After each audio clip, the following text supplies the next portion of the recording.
There's a moment that happens to almost everyone after the age of 60, and it's such a small moment that most people don't even think twice about it. You wake up, you open your eyes, and for a few seconds, maybe even a full minute, the world in front of you is soft, blurry, unfocused. You blink a few times, you wait, and slowly, gradually, your vision comes back into focus. Most people shrug this off. They tell themselves it's just their eyes waking up along with the rest of them. They tell themselves this is simply what getting older looks like. But I want you to pause for a moment and really think about that assumption, because in my years of working with patients, I've learned that assumption is often only half true. Yes, our eyes change as we age. That part is real. But the speed of that change, the severity of that change, how much your vision struggles or how gracefully it holds on, that part is not fixed. That part is influenced by something most people never even think to examine. Think about the other moments too. The menu at a restaurant that seems dimmer than it used to. The street sign you used to read from half a block away that now stays blurry until you're almost on top of it. The oncoming headlights at night that used to be a minor annoyance and are now something closer to a small assault on your eyes, forcing you to squint, forcing you to grip the wheel a little tighter, forcing some people to simply stop driving after dark altogether. These aren't dramatic symptoms. Nobody rushes to the emergency room over blurry text messages. But together, quietly, they chip away at something enormous. Your independence, your confidence, your ability to move through the world the way you always have. I think about how easy it is to normalize these small losses. You stop reading the fine print on a menu and just ask the server what's good tonight. You stop driving to the evening service at church and start going only to the morning one. You stop noticing you've stopped doing these things because each adjustment feels so small on its own. It's only when you step back and look at the pattern across a year or 2 years or 5 that you realize how much ground has quietly been given up. And I don't say that to frighten you. I say it because I think naming it clearly is the first step toward actually addressing it, rather than simply adapting around it forever. So here is the question I want to ask you honestly, the same way I ask my own patients. What if some of this isn't simply the clock ticking? What if part of what's happening to your eyes right now has less to do with your age and more to do with what's happening while you sleep? Because here's something most people never learn, not from their optometrist, not from their annual eye exam, not from the pamphlets in the waiting room. Every single night while you sleep, your body enters a state of repair. Your brain clears out waste, your muscles rebuild, your immune system quietly does its work, and your eyes, remarkably, do something similar. The retina, the delicate light-sensitive tissue lining the back of your eye, goes through its own overnight maintenance. Blood flow patterns shift. Cellular repair processes activate. Your eyes, in a very real sense, are working while you rest. But after 60, that overnight repair process becomes less efficient. Blood flow to the retina can gradually decline. Oxidative stress, that slow accumulation of cellular damage from years of light exposure and normal metabolism, builds up faster than your body can clear it, and the specialized cells responsible for clear, sharp vision become more vulnerable with each passing year. This doesn't happen suddenly. It happens quietly, in the background, while you're going about your life completely unaware. And that's really the frightening part, isn't it? Most people don't notice this slow accumulation of damage until it starts interfering with the things they love. Reading a novel before bed, recognizing a grandchild's face across a crowded room, watching a movie without needing the subtitles turned all the way up because you can no longer quite make out who's speaking. By the time people notice, they often assume the damage is simply done, that nothing can be done about it, that this is just what it means to get older. I want to gently push back on that idea today. Because it's not the full picture, nutrition science has been paying closer attention to something fascinating in recent years, and that is the relationship between certain fruits, the compounds they contain, and the way our eyes repair themselves overnight. Researchers have been studying how specific nutrients support retinal health, how they may help protect the delicate tissue at the back of the eye, and how the right foods, eaten at the right time, might genuinely support your eyes during that critical overnight repair window. And there is one fruit in particular that keeps appearing again and again in this research. One fruit that a lot of people already have sitting in their refrigerator or their freezer right now that they've probably eaten 100 times without ever knowing what it might be doing for their eyes. It's not exotic, it's not expensive, it's not something you need to order online or track down at a specialty store. And by the end of this video, I think you're going to look at it very differently. My name is Dr. May Anderson. And for years now, I've worked with older adults who are serious about protecting their health as they age, not through fear, not through gimmicks, but through practical, evidence-informed choices they can actually make part of their daily life. I care deeply about this topic because I've watched too many people accept vision decline as something inevitable, something to simply endure, when in many cases there are real, meaningful steps they can take. I've sat across from patients who assumed their best years of clear reading and confident night driving were simply behind them, and I've watched what happens when they realize that isn't entirely true. It changes something in how people carry themselves. Today, I want to walk you through the single fruit that I believe deserves far more attention when it comes to supporting healthy eyes after 60, exactly how the science behind it works, and exactly how to eat it so your eyes can actually make use of what it offers. Before I go any further, I do want to say this clearly because it matters to me. What I'm sharing with you today is educational information based on nutrition research. It is not a substitute for seeing your eye doctor, and it is not a cure for any diagnosed eye condition. If you're experiencing vision changes, sudden blurriness, or anything that concerns you, please see a licensed eye care professional. Your eyes deserve that kind of care. Think of what I'm sharing today as something that works alongside good medical care, not instead of it. Now, before I tell you exactly which fruit I'm talking about, I want you to do something for me. Tell me in the comments how old you are, and tell me which of these bothers you the most right now. Is it blurry vision in the morning, dry, irritated eyes, or that particular struggle of driving at night when headlights feel far too bright? I read these comments and I want to understand what you're actually experiencing because it helps me know what to talk about in future videos. Alright, let's talk about the fruit. The fruit I want to tell you about today is the blueberry. I know it might not sound like the dramatic reveal you were expecting. It's not some rare berry flown in from a remote mountain range. It's sitting in the produce section of nearly every grocery store in the country, and there's a good chance you already buy them without thinking twice.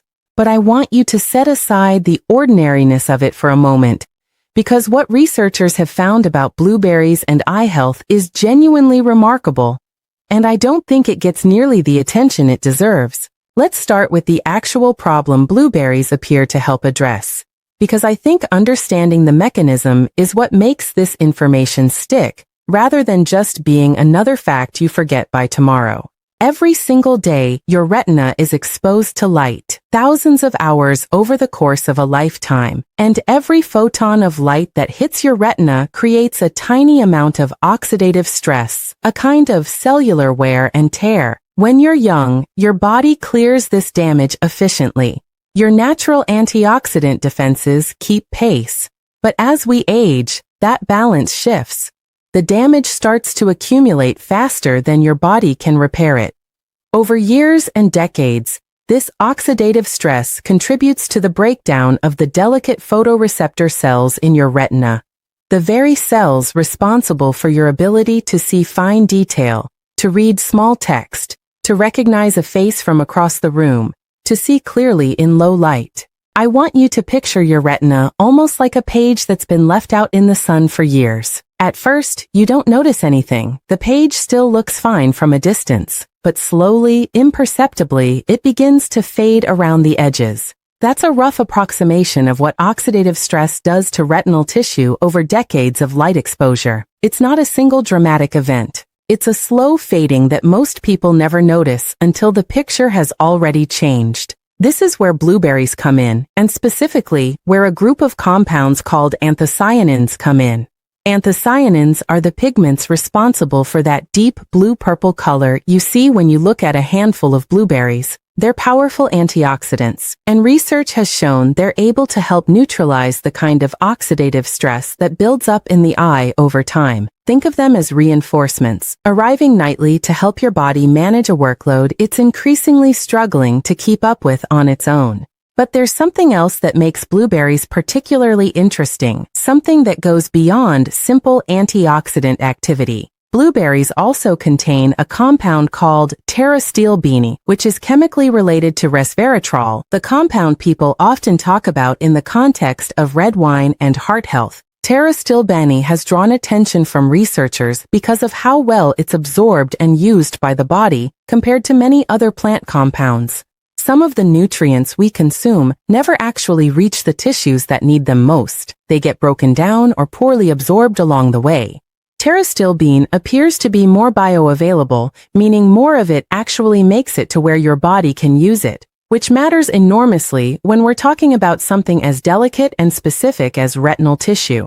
Blueberries are also a meaningful source of vitamin C and vitamin E, two vitamins that have been studied extensively for their role in eye health. Vitamin C supports the health of blood vessels throughout your body, including the tiny, delicate vessels that nourish your retina.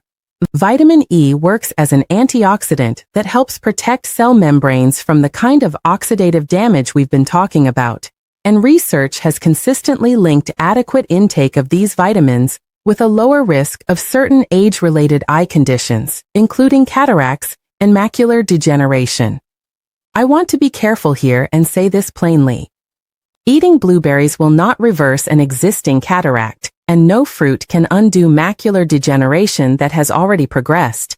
But supporting your body's natural defenses against the processes that contribute to these conditions, that is something within your control, and that's exactly what the nutrients in blueberries appear to help with. I think it's worth pausing here to talk about why this particular combination of compounds matters so much, rather than just any single antioxidant on its own. The eye is a uniquely demanding environment. It's constantly exposed to light. It has an extremely high metabolic rate relative to its size, and the tissue at the back of the eye is not easily replaced once it's damaged. That combination, high exposure, high energy demand, low regenerative capacity, is exactly why researchers have become so interested in foods that offer multiple protective compounds at once, rather than a single isolated nutrient.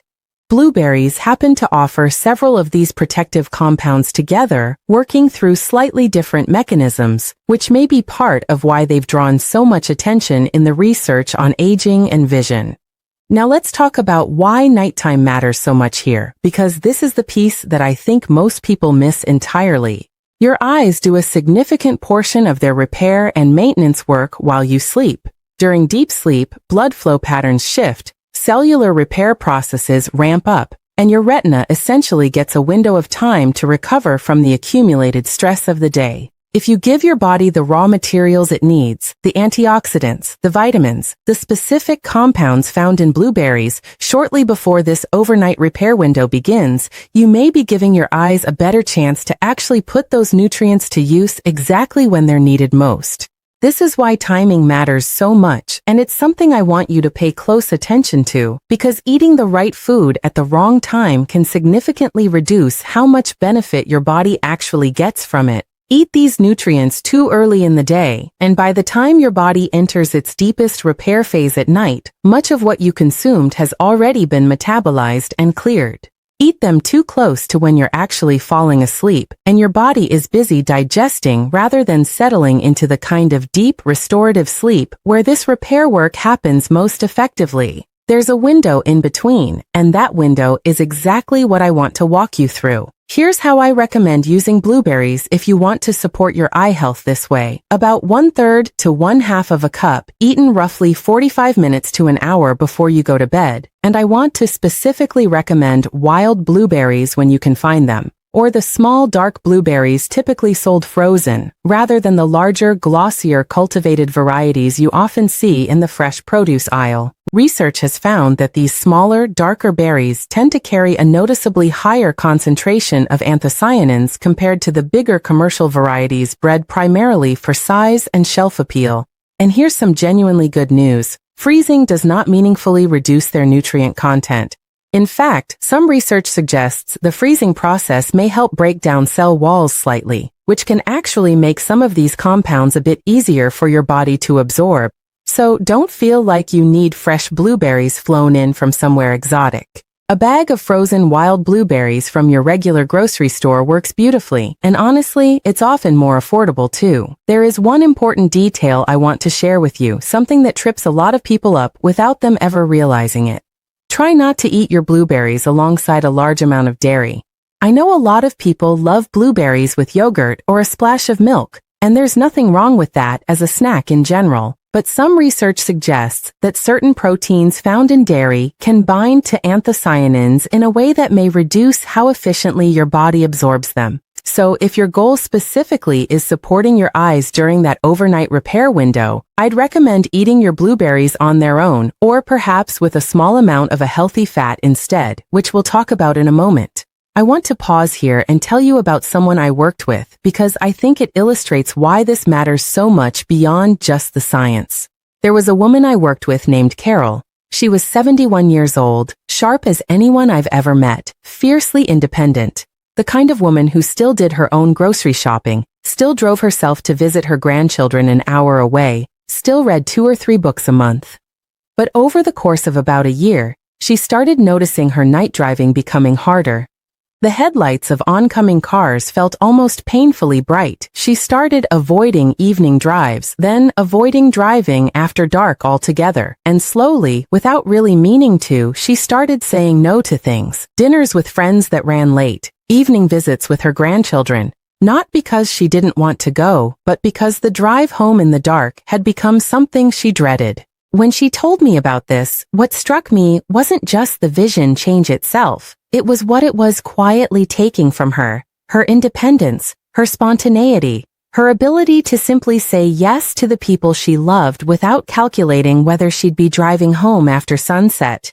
That's what I think people miss when we talk about vision health in purely clinical terms.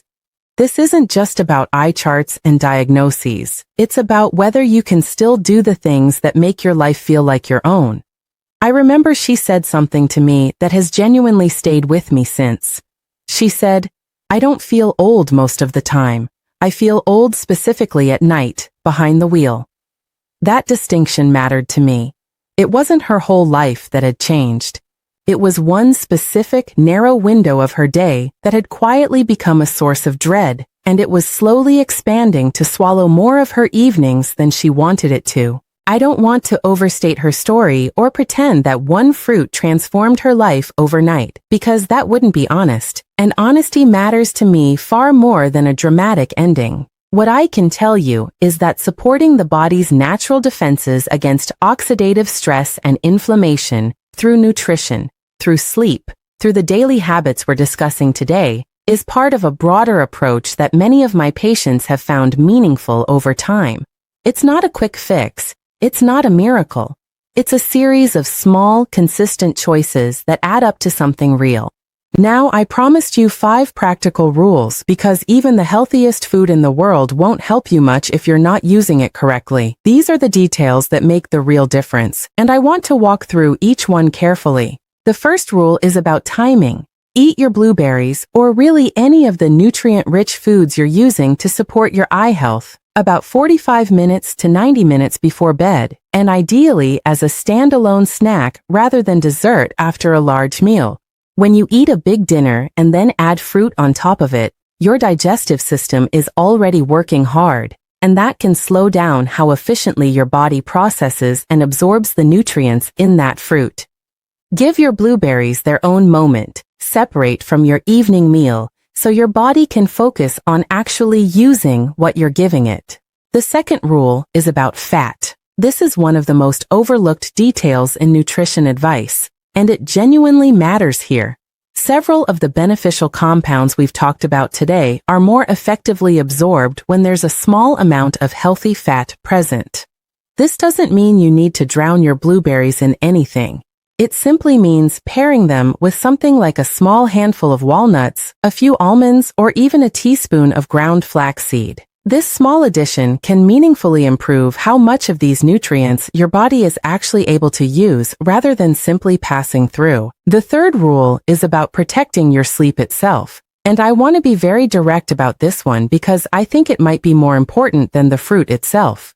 You could eat the healthiest food in the world, but if you're only sleeping 4 or 5 broken hours a night, your eyes never get the extended window of time they need to do their repair work. Deep, uninterrupted sleep is when this overnight restoration process happens most effectively. So if you're struggling with sleep, whether that's falling asleep, staying asleep, or simply not getting enough hours, I genuinely encourage you to treat that as seriously as anything else we've discussed today. The nutrition only works if your body has the time and the physiological state to actually use it. I often tell my patients that food is only half the equation. The other half is giving your body the uninterrupted time it needs to actually do something with what you've given it. The fourth rule is about hydration, and it's one that's easy to overlook because it feels almost too simple to matter. Many older adults are mildly dehydrated without ever realizing it, especially if they're drinking more coffee or tea throughout the day than actual water. Dehydration contributes directly to dry eyes, to that gritty, irritated feeling many people wake up with, and to a kind of morning visual haziness that can take a while to clear.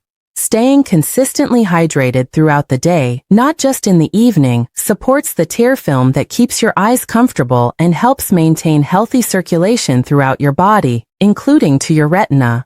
A simple habit I recommend is keeping a glass of water beside wherever you spend most of your afternoon and making a point of refilling it at least twice before dinner.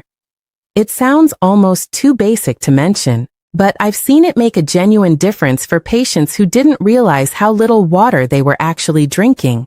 And the fifth rule, the one I think matters most of all, is consistency. This is where most people, with the very best intentions, end up falling short. They eat blueberries for 3 nights in a row, don't notice any dramatic transformation, and quietly give up. But that's simply not how the body works.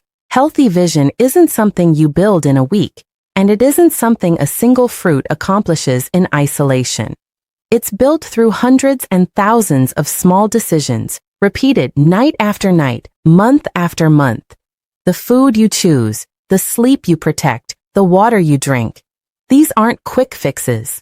They're a long-term investment in something that matters enormously, your ability to see the world clearly for as long as possible. I think about consistency the same way I think about any long-term investment. Nobody expects to deposit a small amount of money once and wake up wealthy the next morning. We understand instinctively that it's the repetition, the steady accumulation over years, that eventually produces something meaningful. I'd encourage you to think about your eye health the exact same way. One night of blueberries won't change anything you can measure. A year of consistent, thoughtful habits very well might. So, let's bring this all together because I want to leave you with the full picture rather than just a list of facts. Blurry vision, dry eyes, difficulty adjusting to headlights at night. These are not simply inevitable consequences of getting older that you have no choice but to accept. In many cases, they're influenced by oxidative stress, by circulation, by inflammation, by sleep quality, and by the everyday nutritional choices you make without even thinking about them. And the encouraging part, the part I really want you to walk away with today, is that many of these factors are genuinely within your influence. Blueberries, and specifically the anthocyanins, the vitamin C, the vitamin E, and the taro-style bean they contain, represent one meaningful piece of that puzzle. Not a miracle cure, not a replacement for medical care, but a real evidence-informed tool that may help support your eyes during the hours when they're doing their most important repair work. I want you to take a moment and really imagine something with me. Imagine waking up tomorrow morning and your eyes adjusting to the light almost instantly, without that long minute of blur and squinting. Imagine sitting down with a book in the evening and not needing to hold it at arm's length or strain under brighter and brighter lamps just to make out the words. Imagine getting into your car after dark without that small knot of anxiety in your stomach, confident that the headlights coming toward you won't leave you blinking and disoriented. Imagine looking across a room and recognizing a face immediately, clearly, without that split second of uncertainty. That's really what this is about, isn't it? It was never just about the eyes themselves. It's about the freedom to keep doing the things that make your life feel full. The freedom to drive to your grandchild's recital without worrying about the trip home. The freedom to lose yourself in a good book late into the evening. The freedom to simply trust your own eyes again. It's about sitting at a family dinner and catching every expression around the table, not just the outlines. It's about the quiet confidence of not having to ask someone else to read something for you. I'd love to hear from you now. If your vision became noticeably clearer tomorrow morning, what is the very first thing you'd want to look at? Is it a familiar face? A sunset? The garden you've been tending for years? Tell me in the comments below. I read every single one, and I mean that. Your stories are genuinely part of why I keep making these videos. If today's video was helpful to you, I'd be so grateful if you'd give it a like and consider subscribing to the channel. Every week, I share evidence-informed strategies to help support your health, your independence, and your quality of life as you age. Because I truly believe getting older doesn't have to mean giving things up. And if you know someone in your life who's been struggling with blurry vision, tired eyes, or nervousness about driving at night, please consider sharing this video with them. Sometimes the smallest piece of information shared at the right moment can make a real difference in someone's life. This is Dr. May Anderson. Take care of your eyes, take care of yourself, and I'll see you in the next video.